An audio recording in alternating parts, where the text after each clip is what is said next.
ನಮಸ್ತೆ. 2023-24ನೇ ಸಾಲಿನಲ್ಲಿ ನಮ್ಮ ತಾಲೂಕಿನಿಂದ ಒಟ್ಟು 1103 ಮಕ್ಕಳು ಹಾಜರಾಗಿರ್ತಾರೆ. ಅದರಲ್ಲಿ 2195 ಮಕ್ಕಳು ಹಾಜರಾಗಿರ್ತಾರೆ, ಉತ್ತೀರ್ಣರಾಗಿರ್ತಾರೆ. ಹಾಗೆ ಫ್ರೆಷರ್ಸಲ್ಲಿ 2023-24ರಲ್ಲಿ ಹೊಸದಾಗಿ ಕುಳಿತಂಥ ವಿದ್ಯಾರ್ಥಿಗಳು 3500 ಮಕ್ಕಳು.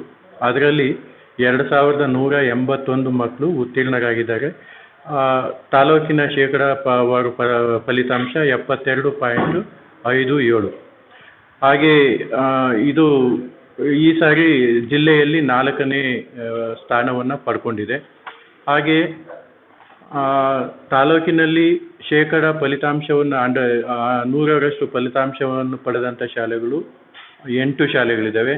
ಅದರಲ್ಲಿ ಸರ್ಕಾರಿ ಪ್ರೌಢಶಾಲೆ ತಿಮ್ರಾವತ್ನಲ್ಲಿ ಇದೆ, ಸರ್ಕಾರಿ ಪ್ರೌಢಶಾಲೆ ಹೆಬ್ಬಣಿ, ಮೊರಾರ್ಜಿ ವಸತಿ ಶಾಲೆ ಕೂತಾಂಡಹಳ್ಳಿ, ಕಿತ್ತೂರು ರಾಣಿ ಚೆನ್ನಮ್ಮ ಶಾಲೆ ಕುರುಡುಮಲೆ, ಮೊರಾರ್ಜಿ ವಸತಿ ಶಾಲೆ ಗಟ್ಟುಗುಡಿ, ಸಿಟಿಜನ್ ಆಂಗ್ಲ ಪ್ರೌಢಶಾಲೆ ತಾಯ್ಲೂರು, ಸಾಯಿ ವಿದ್ಯಾ ಇಂಟರ್ನ್ಯಾಷನಲ್ ಶಾಲೆ ವಿಗುಟ್ಟಳ್ಳಿ, ಅಮರಜ್ಯೋತಿ ಪ್ರೌಢಶಾಲೆ ಮುಳಬಾಗಿಲು. ಇವು 100ರಷ್ಟು ಶೇಕಡ ಫಲಿತಾಂಶವನ್ನು ಪಡ್ಕೊಂಡಿದ್ದೇವೆ. ತಾಲೂಕಿನಲ್ಲಿ ಅತಿ ಹೆಚ್ಚು ಅಂಕಗಳನ್ನು ಪಡೆದಂಥ ವಿದ್ಯಾರ್ಥಿಗಳು 625ಕ್ಕೆ ಪ್ರಥಮ ಸ್ಥಾನ ಆಯಿಷಾ ಖಾನಂ ಸೆಂಟ್ ಆನ್ಸ್ ಪ್ರೌಢಶಾಲೆ 621 ಅಂಕಗಳನ್ನು ಪಡ್ಕೊಂಡಿದೆ. ದ್ವಿತೀಯ ಸ್ಥಾನದಲ್ಲಿ ಪೂರ್ಣಿಮಾ ಜೆ ಸೆಂಟ್ ಆನ್ಸ್ ಪ್ರೌಢಶಾಲೆ 620. ತೃತೀಯ ಸ್ಥಾನ ಧನ್ಯಾ ಎಸ್ ಅಮರಜ್ಯೋತಿ ಶಾಲೆ 619 ಅಂಕಗಳನ್ನು ಪಡ್ಕೊಂಡು ಫಲಿತಾಂಶವನ್ನು ತಂದುಕೊಟ್ಟಿದ್ದಾರೆ. ಕಳೆದ ಸಾಲಿನಲ್ಲಿ ನಮ್ಮ ತಾಲೂಕಿನ ಫಲಿತಾಂಶ 87.5 ಇತ್ತು. ಈ ಸಾರಿ ರಾಜ್ಯದ ಫಲಿತಾಂಶಕ್ಕೆ ಅನುಗುಣವಾಗಿ ನಮ್ಮ ಜಿಲ್ಲೆಯ ಫಲಿತಾಂಶವನ್ನು ಗಣನೆಗೆ ತೆಗೆದುಕೊಂಡಾಗ ಈ ಸಾರಿ ನಮ್ಮ ಸ್ಥಾನ ಜಿಲ್ಲೆಯಲ್ಲಿ 4ನೇ ಸ್ಥಾನವನ್ನು ಪಡ್ಕೊಂಡಿದೆ. ಕಳೆದ ಸಾರಿ ಎಷ್ಟನೇ ಸ್ಥಾನ? 6ನೇ ಸ್ಥಾನ. ಕಳೆದ ಸಾಲಿನಲ್ಲಿ 6ನೇ ಸ್ಥಾನ ಇತ್ತು, ಈ ವರ್ಷದಲ್ಲಿ 4ನೇ ಸ್ಥಾನಕ್ಕೆ ಪಡ್ಕೊಂಡಿದೆ. ಹಾಗೆ ಪರೀಕ್ಷಾ ವ್ಯವಸ್ಥೆಯಲ್ಲೂ ಕೂಡ ಇಲಾಖೆಯ ಮಾರ್ಗಸೂಚಿಯಂತೆ ಆಮೂಲಾಗ್ರ ಬದಲಾವಣೆ ಆಗಿತ್ತು. ಪರೀಕ್ಷಾ ಕೇಂದ್ರದಲ್ಲಿ ಯಾವುದೇ ರೀತಿಯಾದಂತಹ ಮಾಲ್ ಪ್ರಾಕ್ಟೀಸ್ಗೆ ಅವಕಾಶ ಮಾಡಿಕೊಡದಂತೆ CC ಕ್ಯಾಮ್ರಾಗಳನ್ನು ಅಳವಡಿಸಿ ಜಿಲ್ಲಾ ಹಂತದಲ್ಲಿ ವೆಬ್ಕಾಸ್ಟಿಂಗ್ ಮೂಲಕ ಪರೀಕ್ಷಾ ನಿಗಾವಣೆ ಇತ್ತು.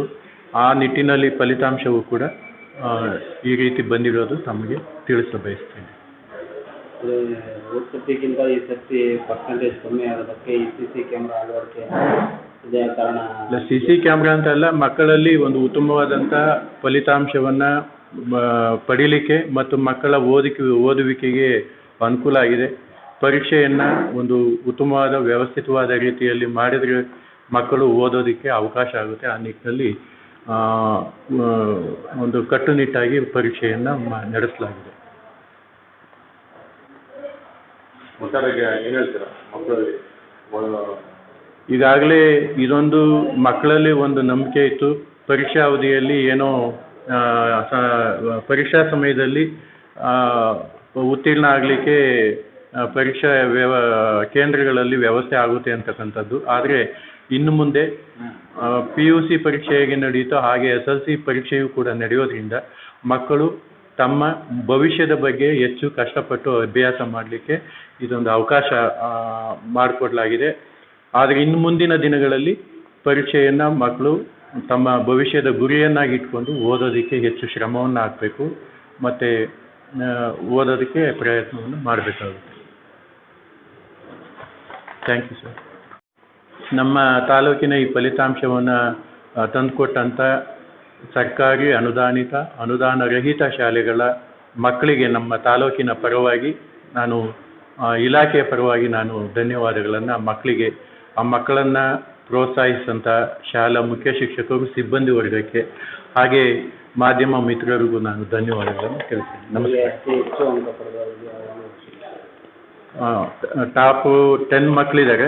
ಟಾಪ್ 3 ಮಕ್ಕಳನ್ನು ತಮಗೆ ಹೇಳಿದ್ದೀನಿ. ಈ ಮಕ್ಕಳಿಗೂ ಕೂಡ ಏನು ತಾಲೂಕಿನಲ್ಲಿ 10 ಅದು ಶ್ರೇಣಿ ಟಾಪ್ 10 ಮಕ್ಕಳಲ್ಲಿ ಪಡೆದಿರ್ತಕ್ಕಂಥ ಮಕ್ಕಳಿಗೂ ಕೂಡ ಇಲಾಖೆಯ ಪರವಾಗಿ ನಾನು ಧನ್ಯವಾದಗಳನ್ನು ತಿಳಿಸ್ತೇನೆ. ಮತ್ತೆ ಮಕ್ಕಳು ಅನುತ್ತೀರ್ಣ ಆಗಿರ್ತಾರೆ ಅವ್ರಿಗೂ ಈಗಾಗಲೇ ಪರೀಕ್ಷೆ ಫೇಲ್ ಆದವರಿಗೆ ಏನು ಅಲ್ಲಿ ನಾಟ್ ಕಂಪ್ಲೀಟೆಡ್ ಅಂತ ಕೊಟ್ಟಿದೆ. ಈಗ ಇಲಾಖೆ ಸರ್ಕಾರ ಅದನ್ನು ಅವಕಾಶ ಮಾಡಿಕೊಟ್ಟಿದೆ. ಪರೀಕ್ಷೆ 1 ಈಗ ಆಗಿರ್ತಕ್ಕಂಥದ್ದು. ಇನ್ನೂ 2 ಅವಕಾಶ ಇದೆ. ಪರೀಕ್ಷೆ 2 ಇದೆ, 3 ಇದೆ.